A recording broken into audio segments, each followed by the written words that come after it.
مومنو، تم کو جائز نہیں کہ زبردستی عورتوں کے وارث بن جاؤ، اور دیکھنا اس نیت سے کہ جو کچھ تم نے ان کو دیا ہے اس میں سے کچھ لے لو، انہیں گھروں میں مت روک رکھنا۔ ہاں، اگر وہ کھلے طور پر بدکاری کی مرتکب ہوں تو اور بات ہے، اور ان کے ساتھ اچھی طرح سے رہو سہو۔ پھر اگر وہ تم کو ناپسند ہوں تو عجب نہیں کہ تم کسی چیز کو ناپسند کرو اور اللہ اس میں بہت سی بھلائی پیدا کر دے۔ اور اگر تم ایک عورت کو چھوڑ کر دوسری عورت کرنی چاہو اور پہلی عورت کو ڈھیر سا مال دے چکے ہو تو اس میں سے کچھ مت لینا، بھلا تم بہتان لگا کر اور کھلا گناہ کر کے اپنا مال اس سے واپس لوگے؟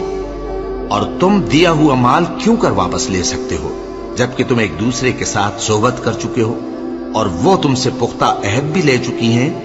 اور جن عورتوں سے تمہارے باپ دادا نے نکاح کیا ہو ان سے نکاح نہ کرنا، مگر جاہلیت میں جو ہو چکا سو ہو چکا۔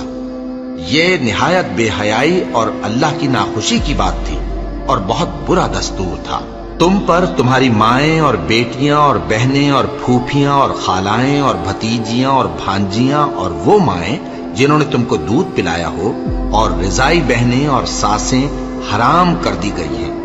اور جن عورتوں سے تم خلوت کر چکے ہو ان کی لڑکیاں جنہیں تم پرورش کرتے ہو وہ بھی تم پر حرام ہے۔ ہاں، اگر ان کے ساتھ تم نے خلوت نہ کی ہو تو ان کی لڑکیوں کے ساتھ نکاح کر لینے میں تم پر کچھ گناہ نہیں، اور تمہارے صلبی بیٹوں کی عورتیں بھی اور دو بہنوں کا اکٹھا کرنا بھی حرام ہے، مگر جو ہو چکا سو ہو چکا۔ بے شک اللہ بخشنے والا ہے، بڑا مہربان ہے۔ اور شوہر والی عورتیں بھی تم پر حرام ہیں مگر وہ جو قید ہو کر باندیوں کے طور پر تمہارے قبضے میں آ جائیں۔ یہ حکم اللہ نے تم کو لکھ دیا ہے، اور ان محرمات کے سوا دوسری عورتیں تم کو حلال ہیں، اس طرح سے کہ مال خرچ کر کے ان سے نکاح کر لو، بشرطے کہ نکاح سے مقصود عفت قائم رکھنا ہو نہ کہ شہوت پرستی۔ تو جن عورتوں سے تم لطف اندوز ہوئے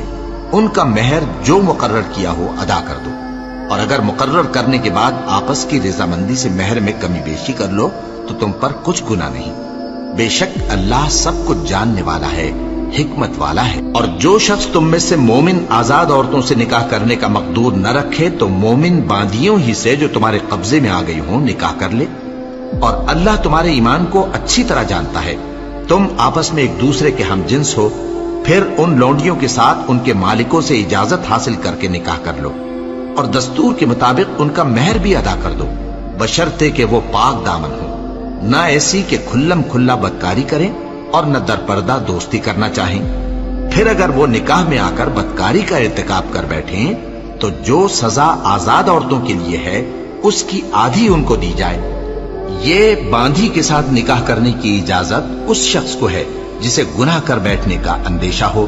اور یہ بات کہ صبر کرو تمہارے لیے بہتر ہے، اور اللہ بخشنے والا ہے، مہربان ہے۔